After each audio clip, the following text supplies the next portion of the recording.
ሰላም እንዴት ናችሁ የኔ ውዶች? እንግዲህ ትናንት እንዳያችኋት ሀይሚዬ ቡታጅራ ገብታለች ማለት ነው። ለቡራ ሳትነግረው ነገሮችን እንደዚህ እንደተጀመረ መሄድሽ በጣም ጥሩ አይደለም።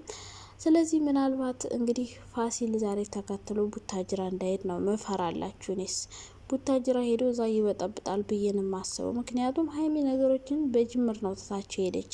ትናንትና እዛው ውለው ተገናኝተው እስከ መጨረሻው ቢጨርሱ አሪፍ ነበር። ነገር ግን እሷ ሁሉንም ነገር ትታው ነው ሄደች። ህይወቴን ለምን አመሰቃቀለ? ለምን ተናገረ? ለምን ሚስጥሬን አወጣ ነው። በሌላ በኩል ደግሞ እንግዲህ ዳኒ ሌላ ቸከስ ይዞ መጥቶ ጽጌን እያቃጠላት ነው። ኦ እኔ እኮ ከዲጄሊ ጋር ይመጣል ብዬ ነበር ያሰብኩት። ከሌላ ጋር እቹም ከዲጄሊ ምንም አትታናነስም። ምን እንደምታክል ደግሞ ራቁትሽን የመጣሽ ሀበብቴ ጡት ማስያዣ ብቻ እኮ ነው ያረግሽው። አላየሽውም እንደ የለበስሽውን ልብስ? ኦ ማይ ጋድ አይዳኒ ማታመጣብን ጉድ የለህ። ሜሪም ባለፈው ሚስቴና ብሎ ሰክሶን ለካ ሚስቱ አይደለችም። አሁንም ደግሞ ሌላ ቸከስ ይዞ መጣ። ቆይ ጽጌ ምን አድርጋ ነው እንደዚህ የምታቃጥላት? እና ደግሞ ቢኒ የሆነ ነገር ሲያደርግላት ተናደደ። ለምን ውሃ ሰጣት? የቅናት መንፈስ የተወጋ ይሆን? ለማንኛውም ጽጌ ዛሬ ታያላችሁ ከቢኒያም ጋር ነው ትመጣ። እርግጠኛ ነኝ ከቢኒ ጋር ጽጌ ዛሬ ትመጣለች። ዳኒን ደሙን ነው የምታፈለው። ታያላችሁ ማለት ነው። ቢኒና ጽጌ በአንድ ሆኖ የዳኒን ደም ተክ ነው የሚያደርጉት። ዳኒ ምን አስቦ እንደሆነ ይችን ሴት ያመጣት ፍቅረኛው እንዳልሆነች ግልጽ ነው። ምክንያቱም ጽጌን በደንብ አቃጥልኝ እያለ ነው። እንግዲህ ዱባይ ከሄዱ በኋላ ውስጥ ለውስጥ የሆነ የተጣሉት ነገር አለ እና እዛ ቤት መሆን ደግሞ እየደበረኝ ነው። የት ወጣ የት ገባ መባል ሰልችቶኛል ብሏል። እና አንዳንዴ እኮ የቤት አመል ገባ ይወጣል ይባላል። እዛው እናት አባታችሁ የቻሉት አመል የሆነ ቦታ ስትሄዱ አብራችሁ ተከትሏችሁ ሄዶ ሰው ጋር ያጣላችኋል። ሰላም ውዴ ቻናል ቤተሰቦች እንዴት ናችሁ? ደህና ናችሁ? እኔ በጣም ደህና ነኝ፣ እግዚአብሔር ይመስገን።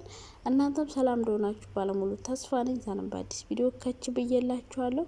በሀይሚ በብሩኬ በጽጌ በዳኒ ነው የመጣሁላችሁ ማለት ነው።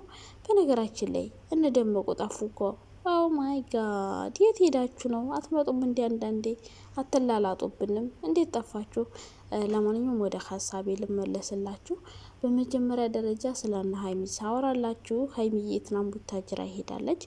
የሄደችው ደግሞ ያው እንግዲህ ሁሉ ነገር መርሳት ፈልጋለሁ፣ ብቻዬን መሆን ፈልጋለሁ ምናምን ብላ ነው ሄደችው።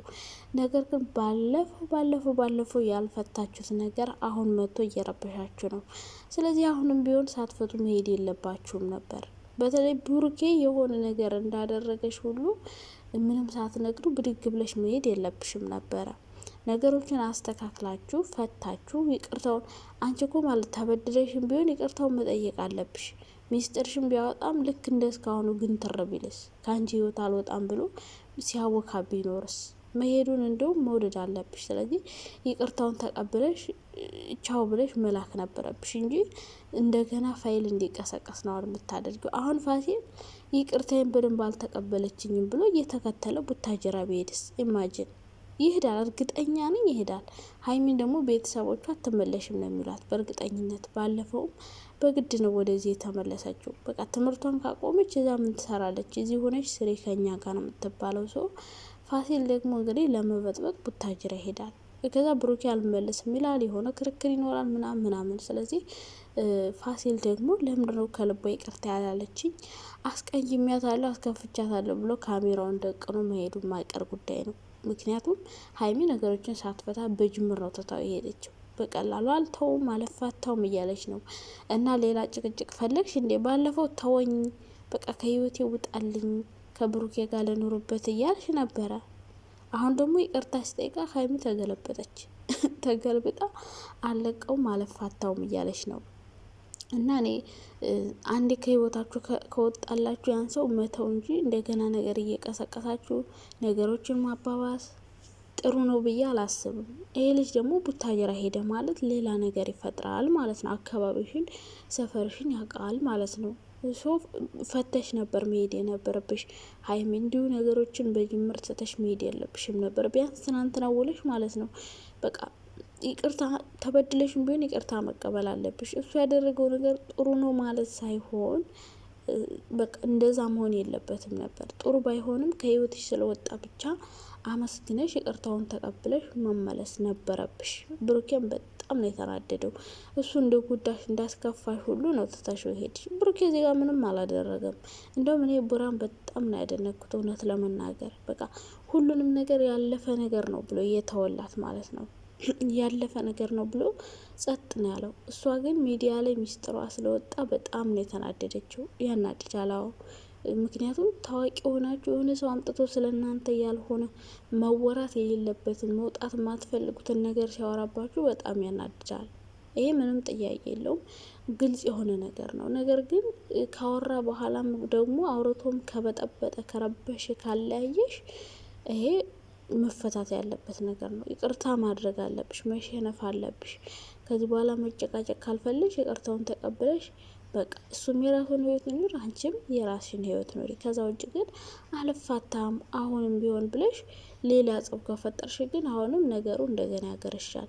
እንደውም ከህይወትሽ አልወጣም ቢልሽስ እንዴ ምን ሆነሻል ሀይሚዬ? እና ፈተሽ መሄድ ነበረብሽ። እንዲሁ በጅምር ትተሽ መሄድ የለብሽም ነበር። አሁን ስትመለሽ ሌላ ጣጣ ነው ይዞብሽ የሚመጣ ብዬንም ማስበው።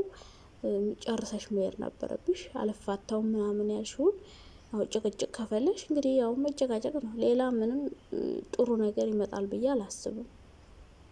እና ስለ ሀይሚ ይሄን ነው ማለት የምፈልገው። ፈተሽ ነበር መሄድ የነበረብሽ። ስለዚህ ፋሲል ምናልባት ከልቧ ይቅርታ አልተቀበለችኝም ብሎ ቡታጀራ ሊመጣ ይችላል ማለት ነው። ሌላ ደግሞ ዳኒና ጽጌን ነው ላወራላቸው የመጣሁት። እንግዲህ ዳኒ አንዲት ግብዳዬ ሴት ይዞ መጥቷለኝ። በጡት ማስያዣ ነው ዛሬ ደግሞ ያመጣብን። አይ ዳኒ ማታመጣብን ጉድ የለህም እኮ እንደው ከኋላ ባዶ ናት። እንደው ደረቷ ላይ ብቻ ነው ትንሽ ያለው። አይ ድሌ! አሁን ይሄ ስልጣኔ ነው? ሴቶች እንደዚህ ስትለብሱ ግን ምቾት ይሰማችኋል? እኔም በተሳቀቄ ነው የምሞተው እኮ እነሱ ለሚለብሱት። ውይ ፈጣሪ ሆይ! እና እንግዲህ ይዞ መጥቷል ማለት ነው። እንግዲህ ጽጌን ለማብሸቅ ያሰበ ይመስለኛል እንጂ የሆነ ፍቅረኛው አይደለችም። ምክንያቱም ሁኔታው ያስታውቅበታል። ከጽጌ ጋር ደግሞ በውስጥ ያጣላቸው የሆነ ነገር ሳይኖር አይቀርም። ምክንያቱም ልጅቷ ቀድመሽ ለምን አትጠነቀቂለትም ነበር? እንደዚህ ካሰብሽለት ቀድመሽ ነበር መጠንቀቅ እያለቻት ነበር። ስለዚህ ጽጌ የሆነ ፋውል ሰርተዋለች ማለት ነው። ዳኒ የተከፋበት ነገር አለው። ስለዚህ እሱን መበቀል ፈልጎ ይመስለኛል። ልጅቷ አሰሬ ቀድመሽ መጠንቀቅ ነበርብሽ ምናምን የምትላል የሆነ የምታውቀው ነገር ያለ ይመስለኛል። እና እንግዲህ ዳኒ ጽጌን ለማብሸቅ አንዲት ግብዳ ሴት ይዞ መጥቷል። እኔማ ዲጄሊ ትሆናለች ብዬ በሀሳብ ቁርጥ ብዬ ነበር። ነገር ግን ዲጄሊ አይደለችም። ሌላ ከዲጄሊ አትተናነስም። ይችም እንደው ግብዳ ትልቅ ሰው ናት። ደግሞ እውነት ለመናገር አለባበሷ ወጣት ለመምሰል ብትሞክርም ፊቷ በደንብ ያስታውቃል ትልቅ ሰው እንደሆነች። ስለዚህ ዛሬ ደግሞ ጽጌ ዳኒን ለማብሸቅ ከቢኒ ጋር ነው ትመጣው ማለት ነው። ኦ ማይ ጋድ ዳኒሻ ቻለው። እንግዲህ ትናንት ገና ውሃ ሰጣት ብለህ እንደዛ የተንጨረጨርክ ዛሬ እንግዲህ ትቀበላለህ ማለት ነው። ይዛልን ነው ትመጣ። እንደው አንተክተኪው ደሙን ተክተክተክ ካለዩ የኔ ቆንጆ ማለት ነው። እና ዛሬ ያው ከንትና ጋር ትመጣው ጽጌ ማለት ነው ከቢኒ ጋር። ስለዚህ ዳኔን ያቃጥሉታል ማለት ነው። ለምን ውሃ ይሰጣታል? አንተ ስታደርግ ችግር የለውም፣ እሷ ስታደርግ ግን በጣም ነው የሚዋደዱት እውነት ለመናገር እሷ የሆነ ነገር ስታደርግ ዳኒ በጣም ይናደዳል። ዳኒ የሆነ ነገር ሲያደርግ ደግሞ ጽጌ በጣም ትናደዳለች። ስለዚህ ስለሚዋደዱ የሆነ ነገር አድርጋለች ብቻ ጽጌ መበቀል ፈልጎ ይመስለኛል ዳኒ። እና እስከ መቼ ነው የምትበሻሸቁት እናንተ? ቆይ አንድ ቀን ሰላም አትሆኑም። እና ዛሬ ጽጌ ታላችሁ ዳኒን ብሽቅ ነው የምታረገው የኔ ቀበጥ ማለት ነው። ቅበጥ ነው የምትልበት። እንግዲህ ዳኒ ያው ቢኒ ሊፈነክተውም ስለሚችል ያው ቢኒ ተጠንቀቅ። ሌላ ምንም ልልህ አልችልም።